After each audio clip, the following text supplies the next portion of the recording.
So I am back again guys. So in this video, ituturo ko sa inyo kung paano palitan ang inyong password sa inyong Shopee account. So, ang unang gagawin lamang guys ay pumunta kayo sa inyong Shopee app. Halimbawa ay ang inyong Shopee account ay nakalagin sa inyong Shopee app or accidentally na log out ito sa inyong Shopee app, ay pwede natin itong ma-retrieve or pabalik sa inyong account. Pinutin lamang itong me. So ayan, after clicking me ay ilalog out natin itong account, or if na-log out na ang inyong account ay diretso na kayo sa ganito.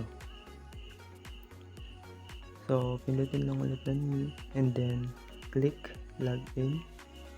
So ayan, makikita nyo mayroong nakalagay na forgot. So i-click lang natin yan.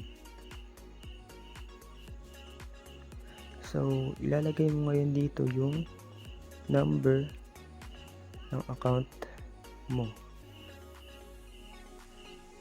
So yan, halimbawa sa number na yan ay nakalagay yung account ko.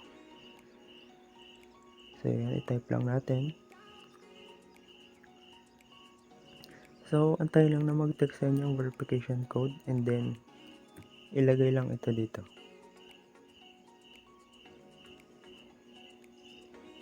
Click next. So ayan, pwede na nating palitan or mag-set ng ating new password. So kailangan ay at least 8 characters long ang inyong password. So for example ganito, kasi kailangan gumamit ng characters like symbols and numbers. So example lang ito guys,